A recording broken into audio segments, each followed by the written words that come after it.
All right, welcome to the PatsFans.com podcast. I am your host, Derek Havens, as always, and joining me is Mr. Steve Balistrieri. We are both PatsFans.com bloggers.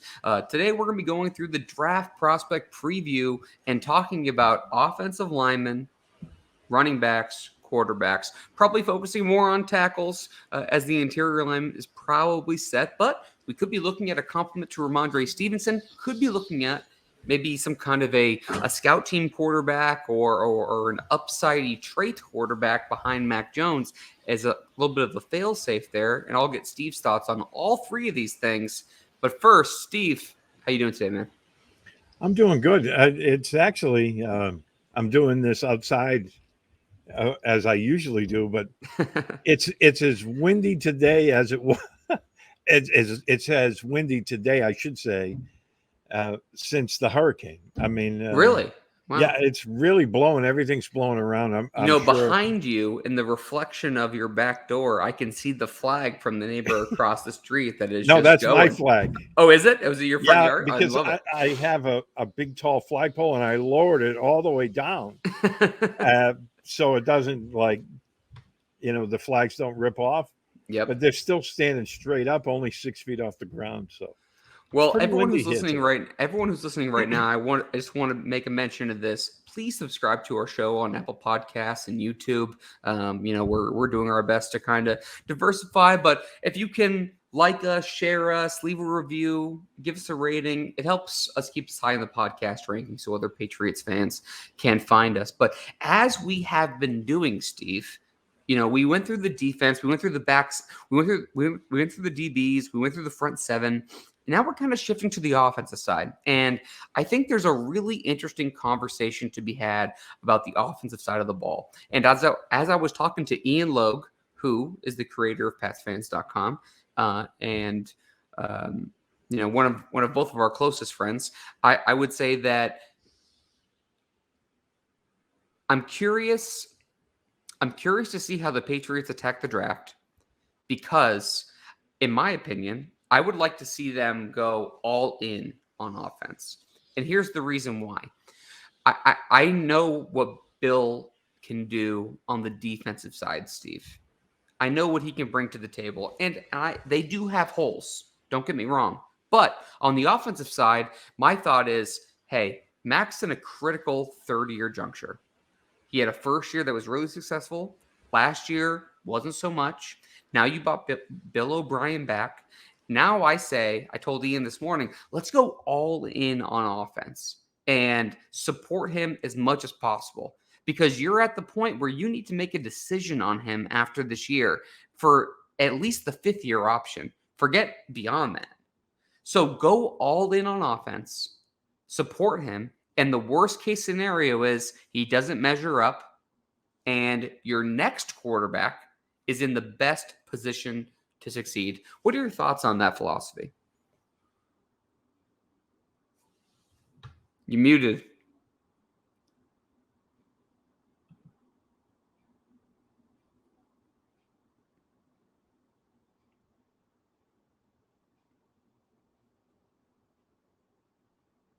Stevie, there? I can't hear you.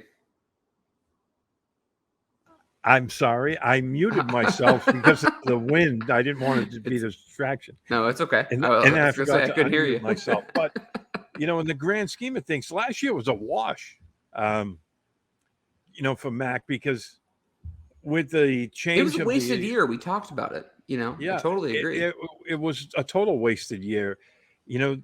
Most of the players weren't happy about the way the offense was being run. And it was just very predictable. And, they struggled.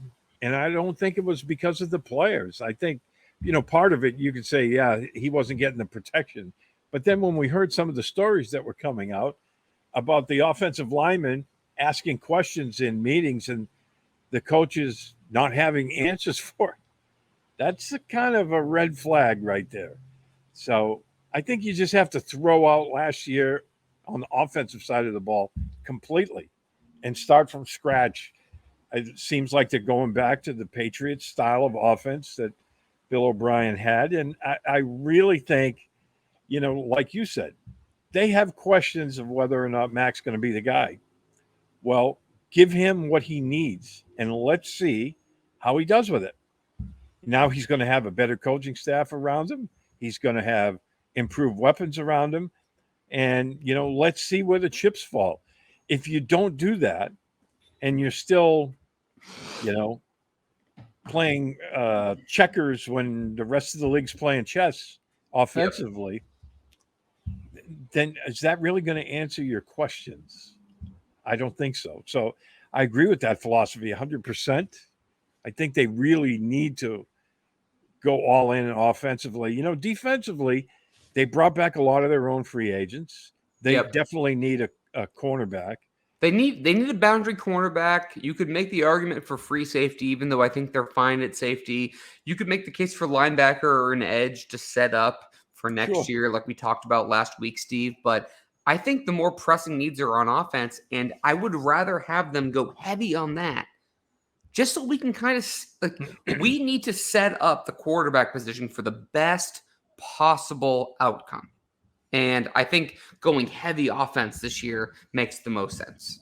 I do too. When I look at it again, they need help in a couple of different places offensively. Yeah. And I know we're going to get into each one of them, but I'm kind of on the fence about something that's been said about them, and I'm sure we'll get to that shortly. Well, why don't we transition right there? Why don't you lead it off? Go ahead. Well, I've been reading a lot that the Patriots are behind the scenes telling everyone that, they're in the market for a blue chip running back. Mm. And, a lot of people are mentioning Bijan Robinson. And I don't think they need Bijan Robinson. Great player. Is he a tremendous player? Absolutely. Yep. No one's arguing that. I think he's got a bright career in the NFL. But seems like a guy who's easy to root for. Yeah. Oh, yeah. But Ramondre Stevenson is a stud. So do you really need two of the same kind of players? Mm-hmm. I don't think so. I think, if you're going to bring in another running back, plus the fact that they signed James Robinson, so it seems like they're expecting he's going to be fully recovered from that Achilles injury from, a year and a half ago. So, and he's more in that mold where he's a runner and a good receiver. But if you're going to, and they have Kevin Harris too. Actually, they have 5 running backs on the roster right now. So you have, Ramondre, Pierre Strong, who they drafted last year to be that change of pace kind of guy. Right. Kevin Harris, who they picked up last year as well. South Carolina Gamecock, as you would say. Absolutely. J.J. Taylor, U of A, bear down. Oh, I thought they let him go. I think he's still. Well, he might be a free agent, but I thought he was. Yeah. I thought he was under contract as a future contract, but I don't know. No, I don't think they kept him because then they still have Ty Montgomery, who's recovering from his ACL. Yeah, and who is that? Number 5? Let me see. Stevenson, Harris, Strong, Ty Montgomery. Who might? I know they have 4. There might be another one. Well, keep going, and I'll look it up. Yeah, but anyway, there's a 5th. I had it on my written notes, but I figured they'd blow away today, so I'd have to look it back up. But I think they don't.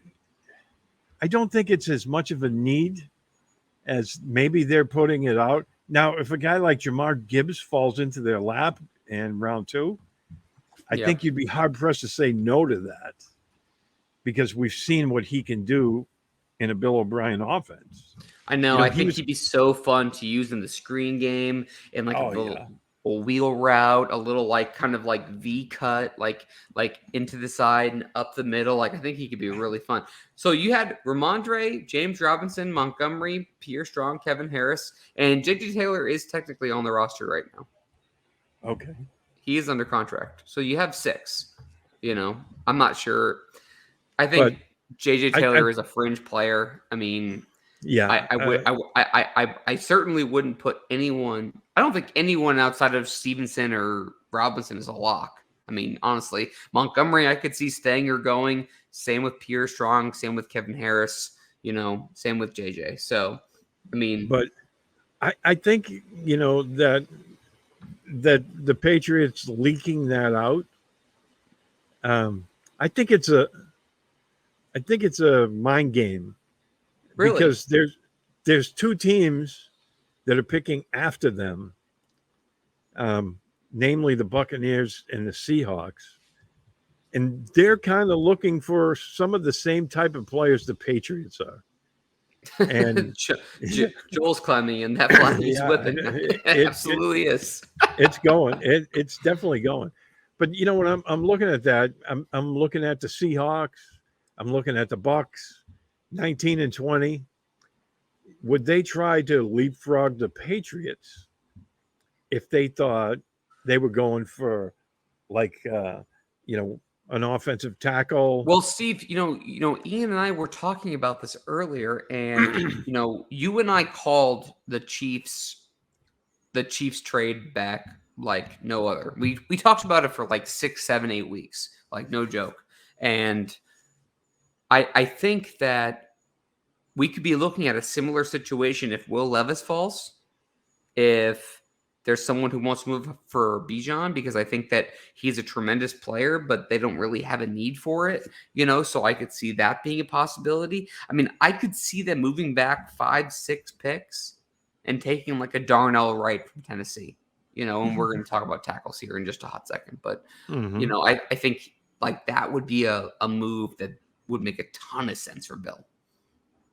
Yeah. And again, that's why I think they're putting on a little bit of a smokescreen here, with Playing the game. Yeah, because they're saying, "Oh, we're in the market for a blue chip running back." Well, if Seattle or Tampa Bay, who like I said, are picking behind them, maybe they're willing to stand pat where they're at, because they think New England's going to take a running back. So that's to me is a little curious because the Patriots very rarely leak out any kind of information of what they're planning to do or what they would like. Sure. So I think it's a little bit of a smokescreen. Now it could be totally wrong, and they might be enamored with one of those two running backs. And like I said, I don't really think they need Robinson. Not that I don't think he's a great player. He is. He's a solid player. Yeah. But I just think Ramondre's a stud.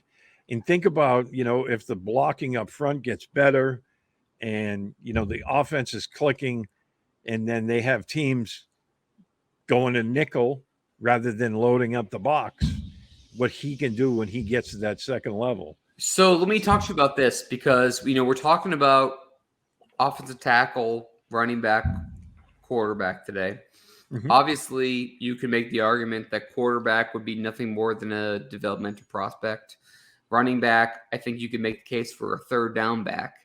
I think they have a backup. I think they have what they want to invest in that, but I think from a tackle standpoint, you could make the case that it could be their biggest need. Yep. So in your mind, give me a couple of tackle prospects that you're considering at 14 because, we all consider Paris Johnson from Ohio State, Broderick Jones from Georgia, Peter Skoronski from Northwestern. You could trade back. You could do Darnell Wright from Tennessee. Mm-hmm. You could do Anton Harrison from Oklahoma. I mean, you have a couple of ways to go. Who do you like? And if you were to go that route, what is your mindset on that whole front? Yeah, I think the guy, all things being equal, if all of those guys are on the board, which they won't be, mm-hmm. If I could get my pick, it would be Paris Johnson. Me too. So we are in agreement. Yep. Yeah, I love his size. He played. He's smooth, man. He's smooth for a big guy. He really is. And he checks all those blocks that you just love, in what's going to be your left tackle. And I don't know. I've been kind of bouncing around with these guys, for offensive linemen, but I think I'm really, and whenever I do this, right, it always comes back to bite you because they don't get that guy.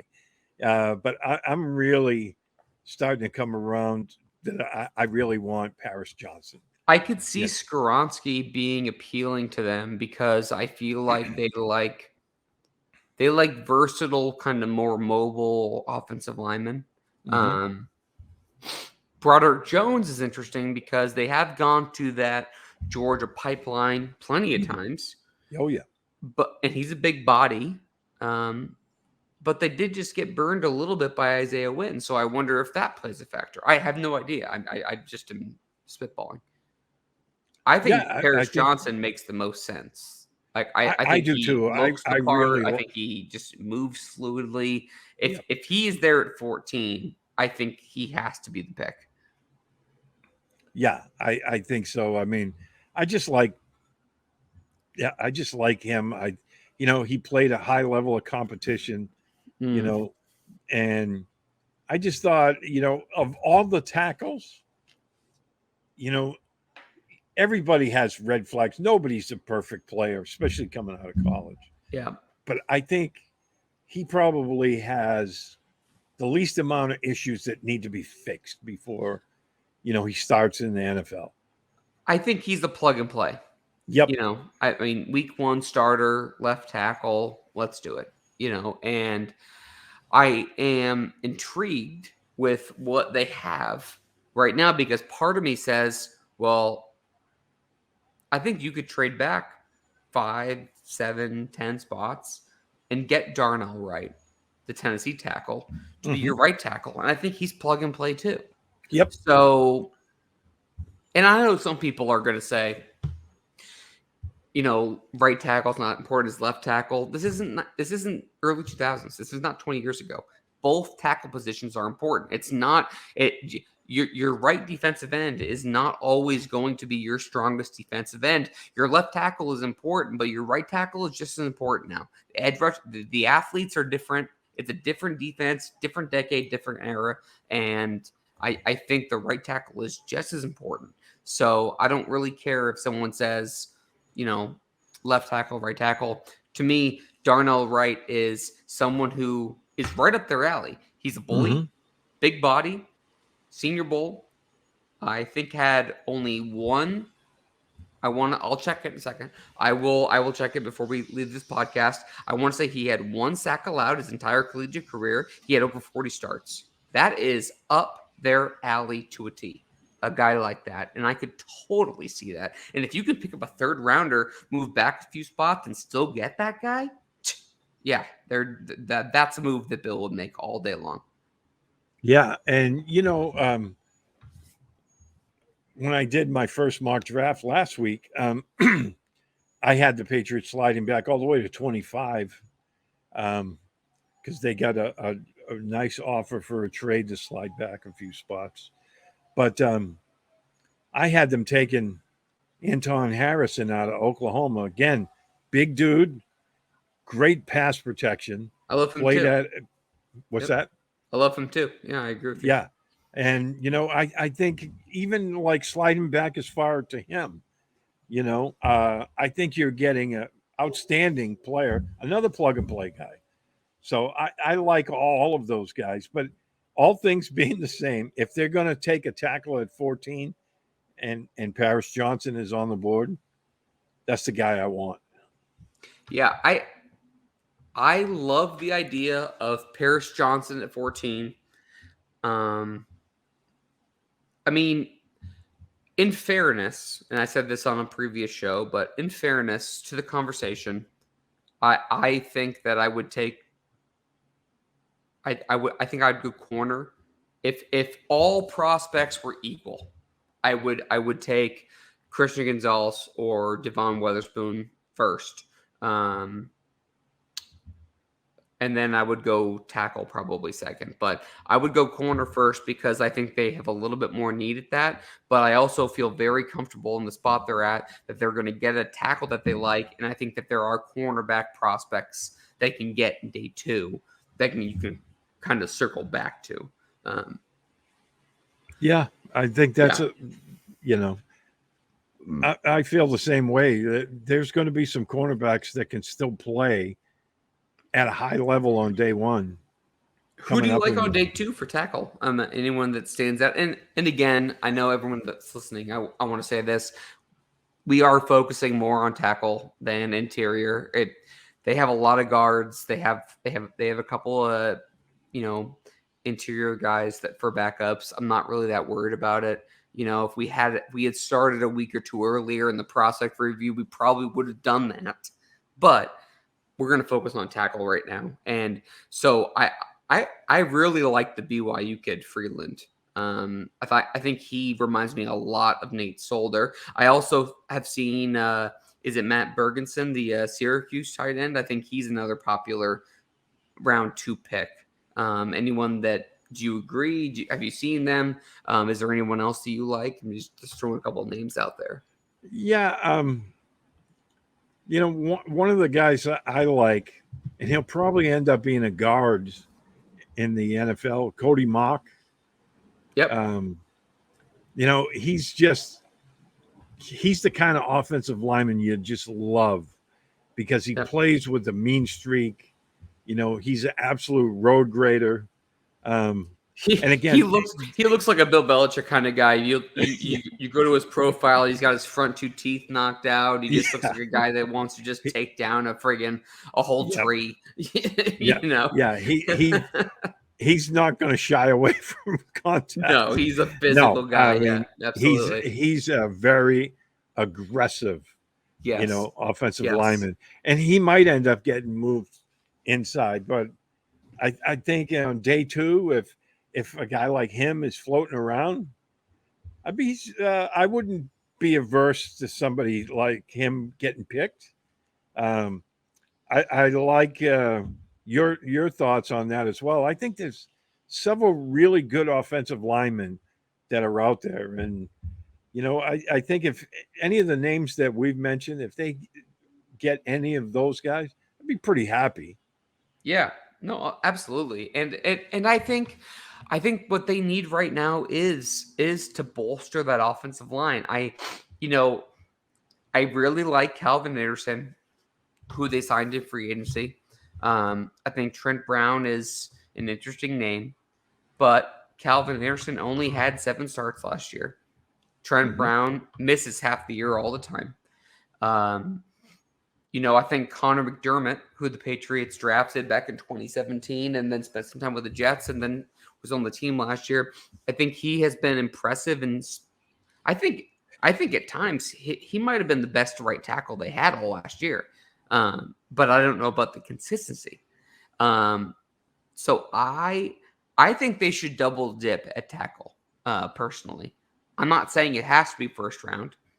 It doesn't need to be, but I think that they need to consider a double tackle combination. And we talked about some of the guys in the first round. One of the guys I love on day 2 is BYU's Blake Freeman, and he reminds me so much of Nate Solder, 6'8", 302, converted tight end. He had a lot of starts. He's the kind of guy that they always keep tabs on. And I think that when you talk about offensive linemen for the Patriots, go through their history. He's a 4-year starter. He's a team captain. That's the guy they like. They love. They want 35 plus starts in college. Every offensive lineman. Look at the history. He had, let's see here. I'm going to pull up his profile. 1 second. Team captain, 4-year starter, 41 starts. Fluid, converted tight end, good 3-cone time. This is the guy. I'm just telling you right now, April 11th. I'm telling you, the second round pick for the Patriots will be Blake Freeland. Well, another guy, maybe round 2, round 3. I'm not really sure where he falls in. It might even be a little bit later. Is a guy out of Alabama, Tyler Steen. Yes, great name. I'm glad you brought that up. We talked about Yeah, this earlier. Jim Nagy, who has some ties to the Patriots and obviously is like, the god of the Senior Bowl. He mentioned him specifically in Mike Reese's notes, which we talked about this morning. Please, mention him because I think Tyler Steen is absolutely a name the Patriots fans should keep in mind. Yeah, I mean, he saw action as a freshman, a sophomore, and I believe he started in as a junior. Then he transferred to Alabama, and he took over left tackle, which tells you something right there. You know, I mean, they brought him over, um, you know, in the transfer portal, and he ended up starting at right tackle. I mean, left tackle, excuse me. So there's a lot I really like about him. I mean, yeah, there's still some work to do, but he's very flexible. You know, he can anchor in pass protection. That's what you look for. And, there's some things he needs to work on. But again, if you're dealing with day 2, maybe early, even day 3, you pick up a guy like this. I Yep. think that's a solid addition. No, I totally agree. I totally agree. Is there anybody late? I mean, I don't want to put you on the spot, so please feel free to, pass. But is there anyone late that you like on day 3 that you think could be, someone that's worth at least kicking the tires on? Yeah, that's a good question. I think maybe I was looking at some guys because for the show, I was thinking, is there going to be somebody that's around, maybe in the later rounds? There's a kid, Richards from North Carolina. Yep. Uh, you know, Got a he, lot of versatility. yep. And again, he might be a guy that might kick in to guard at some point, or he might just beef up. But he was a guy that, granted it's the ACC, it's not the SEC or the Big Ten, but I thought he seems really quick off the line of scrimmage, and he's able to push that pile in the running game. So yeah, again, he's not an early round pick, but you pick up a guy like this, he could be a developmental prospect that you find a diamond in the rough. Yeah, and I mentioned him already, but Matthew Bergenson from Syracuse, I really think is the Patriots kind of guy. Probably a day 2, maybe an early day 3 pick. Had 5 right starts last year, right at right tackle. And then he spent a little time at left tackle, could kick inside. He's an interesting guy. I could see something like that happening with him. And we mentioned Anton Henderson, Blake Freeland. I also want to mention Jordan McFadden. I don't know if they need a guard, and I'm not saying that he is one for sure, but I think of all the guys that we've talked about, he's someone who I've been paying attention to because he's got long arms, really good frame, good feet, and a lot of power. And I could see them pairing him with with what they have right now. But it's tough because they just drafted Cole Strange, Steve.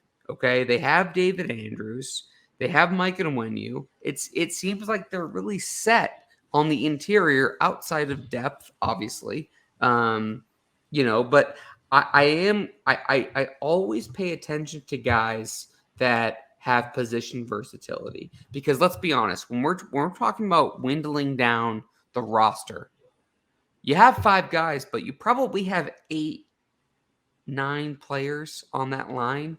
And so you need guys that can play both left and right guard, or left guard and center, or whatever whatever it is. because that's what the name of the game is. And so I feel like that is important. Let's take a quick break real quick, and we will come back and talk about running back, because I think that it's an interesting conversation in terms of, who thinks what in terms of what they need, what they don't need, who they have on the roster, etc. So we'll get a couple thoughts on a few running back prospects right after this. All right, we are going to talk about running back now, Steve. We spent a lot of time on offensive tackle, a lot of really interesting names. Running back, I think a lot of players would say, or I'm sorry, a lot of people would say that running back isn't necessarily a need, which I would agree. I would also say that Ramondre Stevenson had over 300 touches last year. And according to a couple people in the building that I've spoken to, no one connected to the team, but just people around, have told me that he was really, really hurting after the year. He just took a beating. And I think that even though they drafted 2 players last year, Steve, I still think that they could use a James White-esque player to complement him. Your thoughts on that, and if there's anybody that you want to lead off with, go ahead, or we can start after you give me your thoughts on that. Yeah, I thought they drafted Pierre Strong for that role, and typically the players in that change of pace, third down back, receiving back kind of mold, they normally get kind of a red shirt year, which I thought Strong had last year. I don't know what they feel about him, but we know he was blistering fast. And that's something that, they could really use coming out of the backfield, because as we all know, James White on those wheel routes used to torture linebackers, So if they're going to do that, go that route, the guy we were talking about earlier, Jamar Gibbs, I mean, he runs a 4.36. So sick. He's so sick. Yeah. A 4.36. I think it was a 1.49 10-yard split. Yep. That is just blistering. I mean, he reminds me a little bit of his start-stop ability. Reminds me a little bit of LaShawn McCoy in terms of like being able to cut on a dime. I mean, just really, really impressive. Like, you just don't see, like, not many people. Like, there are a lot of people who are fast, but you don't see many people who can start and stop the way that he can.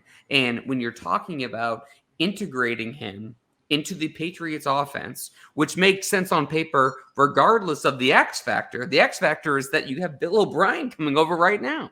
So you're talking about someone who could complement Ramondre, have two, you remember the old pony package that they had a couple of years ago with running backs. You could have Jamar Gibbs run a little side cut to the middle of the field. He moved into the slot a bunch to take over the middle of the field. He could be like a slot receiver / running back. He has that skill set.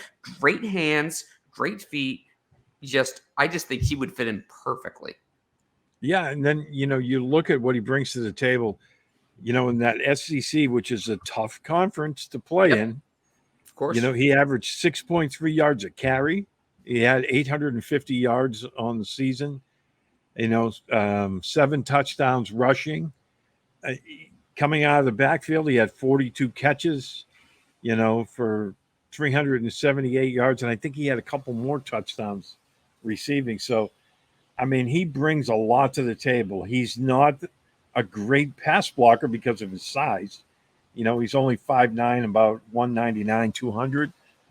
So he's not a great pass blocker, something the Patriots, demand of their guys. But, when you're talking about a weapon, I mean, I think you bring this guy in on third down, he still is able to, I think he can stretch the field horizontally, because he can get outside with that speed.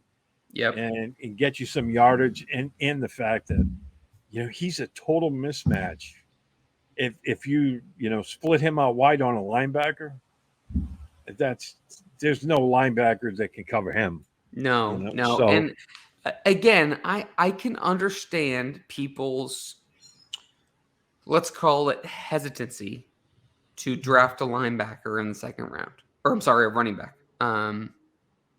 But I do think that his skill set would fit in New England perfectly. And I think that he would help take pressure off Mac Jones, and it would be a nice blend with Bill O'Brien coming in already. So there's a lot of things that are pros about it, Steve, and that you wouldn't really think. The other guy that I love is Deuce Vaughn from Kansas State.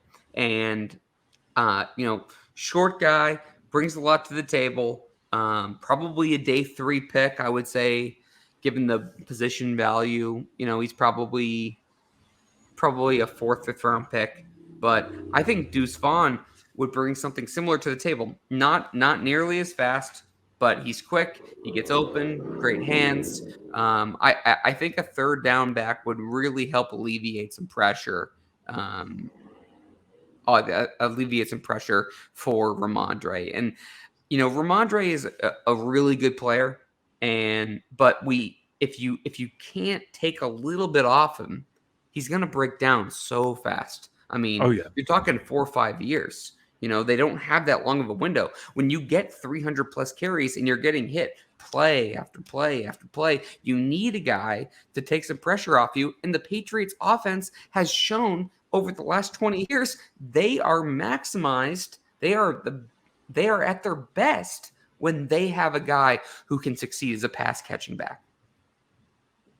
That's a good point. And, again, Vaughn, he's not a really big guy, and when you mentioned him, I saw some tape on him, not a lot, but he kind of reminded me in that Dion Lewis mode, Mm-hmm. So it'll be interesting to see what where he goes and if he generates a lot of interest. As you said, I mean, he's not a big guy. I think he's only like what, 5'6", 5'7". Yep. Might even he's 5'6". He's like Dion Lewis size. He's thick. I mean, he's a pretty well built dude, but he's a smaller guy. He runs low to the ground. Yep. Another kid I like is not necessarily early, maybe in the mid rounds, is Eric Gray from Oklahoma. Yep, another good one. Russ would be happy with this. Another Russ would definitely agree with that, because he's a boomer sooner. So, and I like the way he runs. He runs really hard, and he's a good pass protector too. So, but if they're going to take a running back in first 2 rounds, I like Gibbs. I think Gibbs in the first 2 rounds for sure. As much as I love him, I mean, I do. I think he's tremendous. I would be pissed if they took one in the first round. They just, even though I love Gibbs' skill set, I mean, they don't need a guy in the first round. But he is a weapon. I think Zach Evans from Ole Miss is interesting. I like. There's a kid from Tulane. I'm looking at my notes. But I think overall you're just looking for someone to be a complement, and I think that there's a few people in this class that I don't think would be too overly valued, that you could maximize the skill set for sure. And like you said, Eric Gray, I think, would be one of them. Really thought he had a good year last year. Really good receiver. He had 66 catches over the last 3 seasons. I mean, I think he would be someone who could, kind of take off of Stevenson's plate like we want to. Let's move over to quarterback, Steve, and we're going to talk about receivers, tight ends next year. A lot of guys. Give me your thoughts on quarterbacks, because obviously you have Mac Jones entering a critical 3rd year. You have Bailey Zappi entering a 2nd year from Western Kentucky. I think that they could look outside the box, Steve, for a quarterback. Maybe take someone a little more traitsy. Okay, so give me your thoughts on a quarterback and what you think could be what they're looking for in someone in a prospect this year.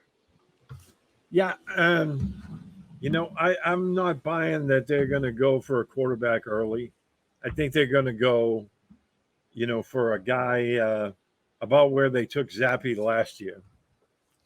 So if they do that, a couple of the guys, maybe Herndon Hooker from Tennessee, and he's kind of the type of quarterback that fits the Patriot system. I think, Right. because that short intermediate area of the field, you know, and it's all within rhythm and timing. I think he fits that. Um, but we'll see if he's even healthy enough to get drafted, because he didn't he tear an ACL somewhere. Yes. It Yep. was late in the year, Yep. So um, a guy It might have been later in the. might have been Oh, I'm sorry. MCL Go ahead. or ACL. Either one. No, either one. I was thinking of. I think it was an ACL, but I'm starting to think if it was a different ligament. Not that it really matters, but I mean, from a timeline standpoint, it does. Claire's already getting excited in the comments, talking about tight ends. Of course, keep it in your pants, Claire. We're going to talk about it next week. All right. She's. Yeah, I see you next week. She says. Yeah. Yeah.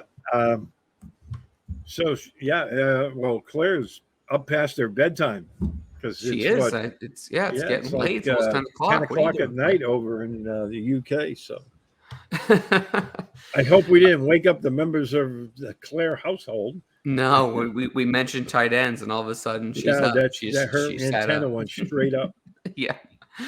Um, I don't know, Steve. I mean, there are a couple guys that I really like, but as always, I think that when you're talking about quarterbacks, they can get pushed up the board really hard. And I think something that you've seen is, Anthony Richardson. I know these aren't Patriots prospects, but Anthony Richardson is a perfect example. I would say a couple months ago, he was the 3rd-round pick. Combine comes, he blew up. He's going to go in the 1st round. You look in the last week, 2 weeks, he's a top 5 pick. Okay, Hendon Hooker. I watched a lot of Tennessee games. Really good. You get the Josh Huppel vertical spread offense. Kind of fascinating player. Tore his ACL. He's 25 years old. He's still being talked about in the 1st round. I think DTR, the UCLA quarterback, could be an interesting player for the Patriots if they want to go from a pure, hey, we're going to look at traits and go kind of like the opposite road of what we've gone down. As someone that we can use for mobile quarterback scouting, as someone that we could just see if they grow into anything. I could see that. I would be shocked, Steve, if they took a quarterback before day 3, but I don't think them taking one on day 3 should be surprising to anyone. No. And another guy, I mean, you're talking probably 6th round. Yeah. I could be way off. Jaron Hall from BYU. Yep. So. Another interesting player, 100%. And, Claire, speaking of her, asked a good question. Would you be fine if the Patriots passed on the QB in this draft completely? I'd be totally fine with it.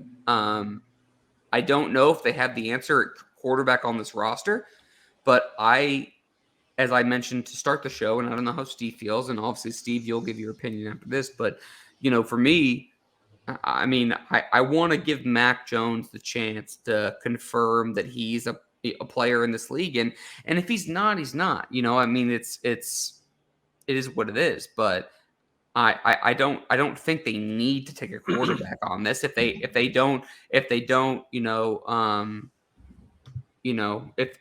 take a quarterback on this draft, I'm not going to sit here and be just totally blown, like mind blown by it. I think that they should support Mac and give him a shot. And if he's not the guy, then he's not the guy, Steve. Yeah, I think what they're going to end up doing, they'll add a quarterback, They might add two. They might add a kid from the draft or an undrafted guy. I But think they could add a veteran. I know there's been some yeah, talk about AJ McCarron from the XFL right now, or the yeah, not XFL. Is you it know, XFL? What's the league he's in? yeah. I think it's XFL. Yeah. Okay. Yep. So, but again, I think they're going to, um, add a veteran, kind of like what they had in Brian Hoyer, a guy that, is going to hold the clipboard and, keep these guys informed of what he's seeing on the field and what they should be looking for, and he'll help them out like a coach on the field. So, Yeah, I totally agree. And so I yeah, could see a veteran, I could see them bringing a veteran in because they don't trust a third-year quarterback and a second-year quarterback, because I could see that being kind of Bill's way, I guess, in lack of better terms. But I don't think that's necessarily the case. I could see them rolling into the year with just the two of them. mhm. And but I would like to take a guy who's just a little different. Give me someone with some mobility. Again, it's not about competition for Mac. It's about just taking a flyer on a guy and seeing if he can grow, and also being like, hey, we can use this athleticism as a scout team guy. I mean, when you're facing your mobile quarterbacks like Lamar Jackson or somebody like that, etc. Let's just see what can happen. So to me, that would be interesting. Steve, we talked about three positions today, and all three of them are kind of different conversations. But is there anything that you want to circle back to in terms of importance in your mind or intrigue, etc.? Like, is there another position that you want to talk about? Yeah, we are going to get to pass catchers next week, receivers, tight ends. I know people are definitely reaching out about a lot of guys. It's going to be a fun show next week. There's no doubt. I'm excited for it. And then we have our annual mock draft. Is there a position that you want to circle back to, or something that you want to kind of comment on before we wrap up today? I mean, I think we covered the offensive lineman. Maybe they will draft an interior guy that has that versatility where he could play center or guard. Yep. They have James Ferentz right now as Well, the who's backup. the kid they have at center? Is it Cody Kessler? Is that Yes, and we and then didn't. they have Chasen Hines, who they Yep. drafted in the 6th round last year from LSU. And then who else do they have on the interior that I'm forgetting? Is there someone else? I don't think so. It might be just those three. Yeah. But you could probably upgrade. So maybe we should be talking about that a little bit more. Is like a day 3 pick. I wonder. Let me look through my notes here as we're kind of wrapping up. Keep going, but like I maybe they should be looking at guard for like a late day 3 guy that at least compete the position. Yeah, I mean, I look at James Ferentz. He's been with the team a long time. I know Bill really likes him. Mm-hmm. But can they do better? I think they can. And it doesn't have to be, like you said, it doesn't have to be an early round pick.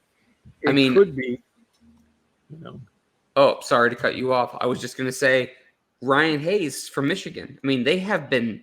I mean, is there a team that's hit the Michigan pipeline harder than the Patriots? I mean, they are.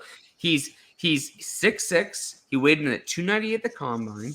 Okay, he's projected as like a late day 2, probably more likely early day 3 guy. He's lined up at left tackle, left guard, right guard, and center.